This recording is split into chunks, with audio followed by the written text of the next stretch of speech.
Assalamu alaikum wa rahmatullahi wa barakatuhu. I hope all of you are doing absolutely fine. Welcome, students of 10th class. Welcome.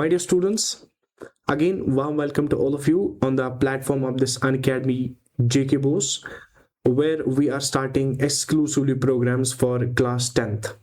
And मेरा बच्चा जो आज हमारा topic रहेगा, heading से आपको पता ही चला होगा that the heading of the topic और the name of the topic is how do organisms reproduce. How do organisms reproduce. इससे पहले हम रिप्रोडक्शन की खाल उधेड़े, इससे पहले हम रिप्रोडक्शन का चप्पा चप्पा जान ले. हमें बेटे बेसिक से पता होनी चाहिए that what is reproduction all about. हम बेटे रिप्रोडक्शन किस चीज को कहते हैं, रिप्रोडक्शन किस तरीके की होती है, रिप्रोडक्शन क्या प्लांट्स में अलग है, क्या एनिमल्स में अलग है, जो प्रोसेस ऑफ रिप्रोडक्शन है, हाउ अबाउट दैट. और इसके साथ मेरे बेटे what is the outcome of reproduction, what is the outcome of reproduction. इस सारा कुछ सबसे पहले पढ़ने से पहले we will go to the basics, that is what is reproduction. What is reproduction? Beta, if we see the literal meaning of this, it is made up of two words wherein there is re and there is production. Re and production. Having said that, you know reproduction. Re means again, and production means formation. Production means formation. So we can see that again and again formation, again and again production. It is the process of reproduction. Sir, अब क्या बता रहे हैं? We are not getting anything. बेटा मेरे बेटे, it's that act wherein a parent or one individual gives rise to their new individuals, wherein an organism gives rise to their daughter individuals or to their offsprings. If we see in this diagram that this is the female dog. ये एक female dog है and these are its puppies. Means that this dog has gone under the act of reproduction. इस dog ने मेरे बेटे reproduction किया है, the process of reproduction, the act of reproduction. As a result, जिसकी वजह से ये छोटे छोटे puppies वजूद में आए, existence में आए. And मेरे बेटे अगर हम दूसरी डायग्राम की तरफ देखें तो here is a couple, human couple. There is a male and this is a female, and इनके पास एक छोटा सा बच्चा पैदा हुआ है, बहुत प्यारा है. This is a reproduction. This is reproduction. We can say that if we look at the definition of this process of reproduction, it means the process of formation of young ones. The process of formation of young ones, या मेरे बेटे इनको offsprings कहो. This is known as reproduction. This is known as reproduction. मैंने बेटे formation कहा, मैंने बेटे formation का word use किया. So we have to be very cautious about the terminology as far as the reproduction is concerned. अब आपको एक idea मिला what is reproduction all about. Sir, it's the act of formation of young ones. It's the act of production of young ones. Is it clear? मेरा बच्चा, यहाँ तक आपको बातें clear हुई? So if we talk about the importance of reproduction now,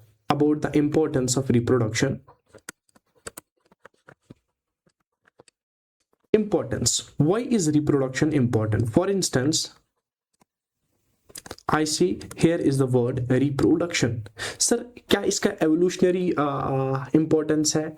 क्या इसका present life के साथ evolution है या फायदा है?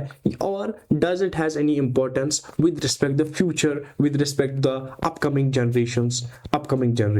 Is it clear? तो बेटे अगर हम इस reproduction के बारे में बात करेंगे तो it helps in maintaining generations. It helps in the continuation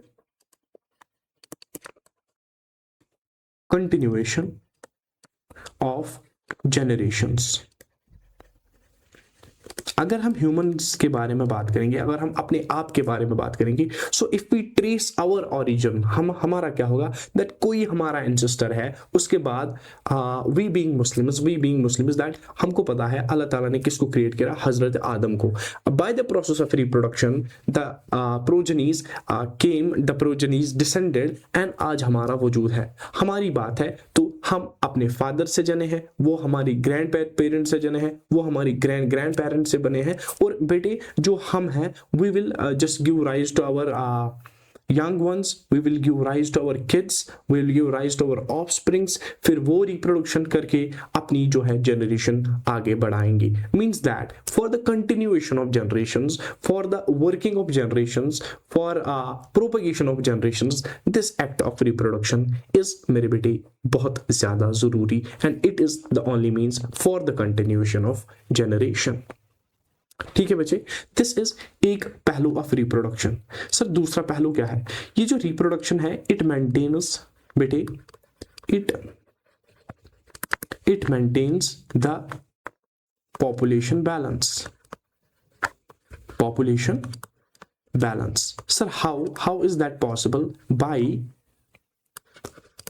reproduction we are able to maintain the population balance. बेटा अगर हम बात करेंगे, डॉग्स की एक पॉपुलेशन है, कैट्स की एक पॉपुलेशन है, ह्यूमंस की एक पॉपुलेशन है।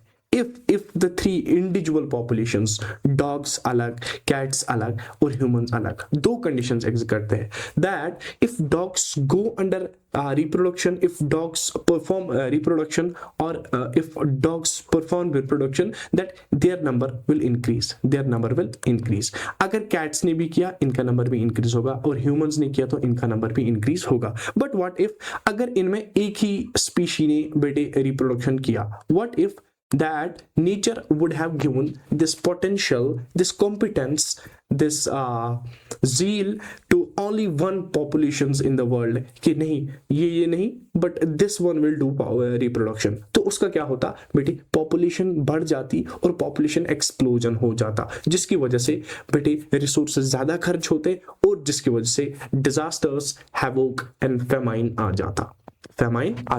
But what nature has given every individual in this earth, every individual on this earth, be it in this earth or be it on this earth, has Allah Ta'ala has given, the nature has given the potential to reproduce, so that it maintains its number, it maintains its generations, and it increases its population, ये बेटे दूसरा पहलू था about reproduction। ठीक है बच्चा, अगर हम तीसरी बात करेंगे, it helps in continuation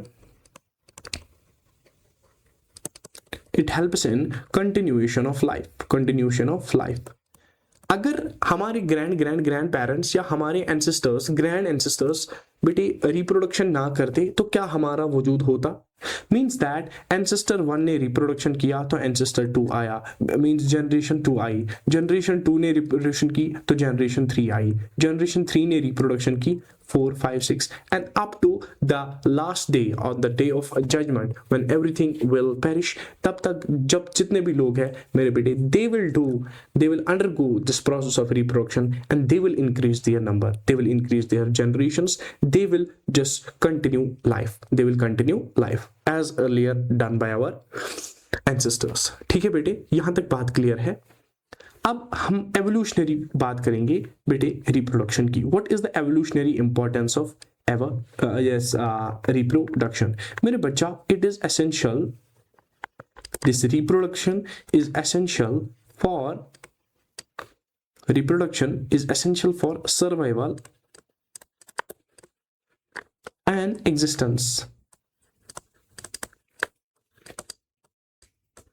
existence if I said you that if our father, our grandfather, or our grand ancestors would not have done this act of reproduction, would not have gone into this act of reproduction, then क्या हमारा वजूद होता? नहीं बेटे। somebody says you that आपकी जो आंखें हैं वो आपके ग्रैंड पेरेंट्स से मिलती है, आपका जो कद है आपके वालिद साहब से मिलता है, आपका जो बात करने का तरीका है वो आपकी वालिदा से मिलता है।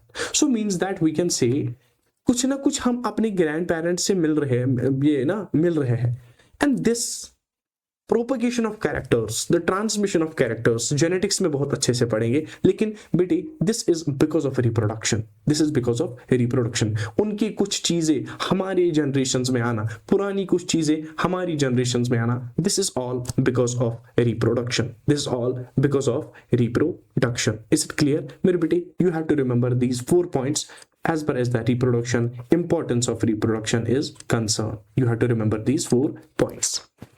चलिए बेटे अब थोड़ा आगे बढ़ते हैं हम। We will say you that is reproduction a process? Is reproduction a process or an activity? Is it a process or is it an activity? मेरा बच्चा, जिस जिस बंदे ने मेरे साथ लास्ट लेक्चर देखा होगा about the life processes, I said a process is something which is necessary for survival. Which is necessary for survival. For example, there is digestion, there is respiration, there is circulation, and there is excretion. Excretion. एक बेटा एक organism food नहीं खाएगा तो he will perish. एक organism breathing नहीं करेगा, सांस अंदर बाहर नहीं लेगा, रेस्पिरेशन नहीं करेगा तो ही विल पेरिश, ही और शी विल पेरिश। उसके बाद एक ऑर्गेनिज्म में अगर ब्लड क्लॉट हुआ, you know the result, well खत्म हो जाएगा। और उसके बाद if there is accumulation of toxic substances in the body, अगर बॉडी में टॉक्सिक सब्सटेंसेस ज्यादा एक्यूमुलेट हुए तो बॉडी क्या होगी? बायोमैग्निफिकेशन हो जाएगी। And because of the biomagnification, increase in the chemical concentration, increase in the toxic substance, a person will die.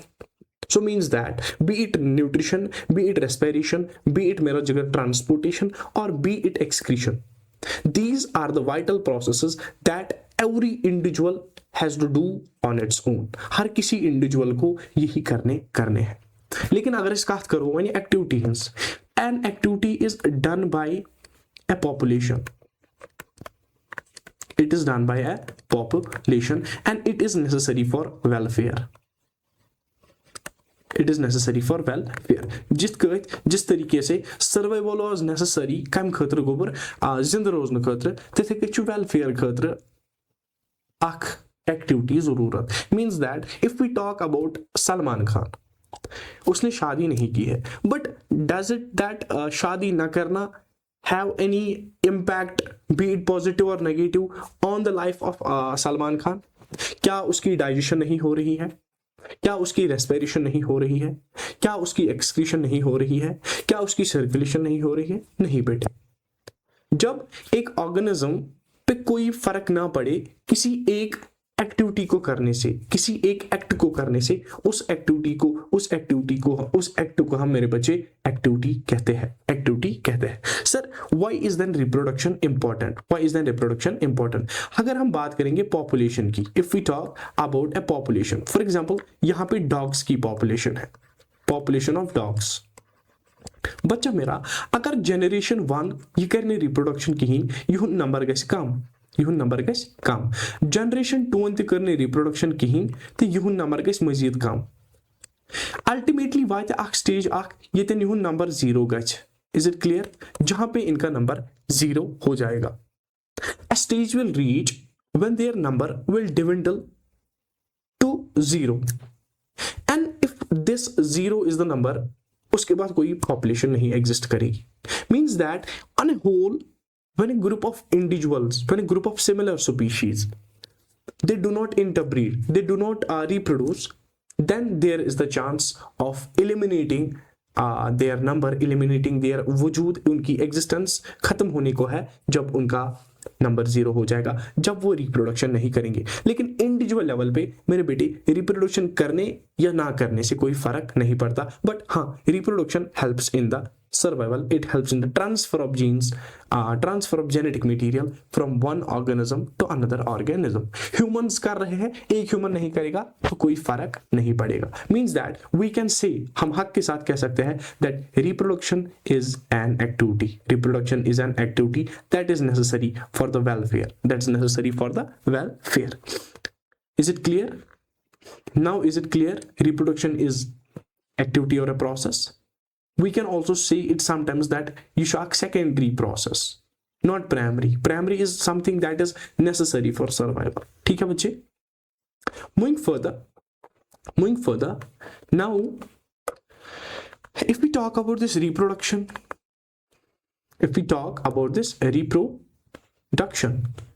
तो बेटा reproduction has been divided into several types. One is asexual and another being sexual. Asexual reproduction and sexual reproduction. क्या है asexual reproduction? क्या sexual reproduction? What are different types of sexual reproduction? What are different types of asexual reproduction? उसके लिए मेरे बेटे you have to wait for lecture second, and I hope आज की बातें आपको क्लियर हुई हो. रिप्रोडक्शन क्या है, रिप्रोडक्शन इज अ प्रोसेस और एन एक्टिविटी, एंड रिप्रोडक्शन की क्या इंपॉर्टेंस है, एंड गोइंग फर्दर रिप्रोडक्शन कितने टाइप्स की है. सो मेरा बेटा this is the time to wind up the lecture. I wish you got everything else, and ये मिस्टेक कंफ्यूजन छो, the comment box is yours. You just ping me, you just see me in the comments. आपको क्या confusion है, आपको कौन सी academic help चाहिए बेटे. I am ready here. Ikhlaq sir is ready here. आपका इखलाक भैया ready है. With this, I bid everybody a good bye. And I bid you an audio. It's time to wind up the class, my dear students. It's late in the evening, late in the night, I can say.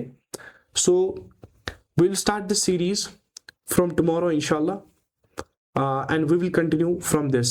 What is sexual, asexual reproduction? What is sexual reproduction? And so on and so forth. So, मेरे बेटा, I am ending here the lecture. I wish everybody a good luck. Thank you so much. Until next time.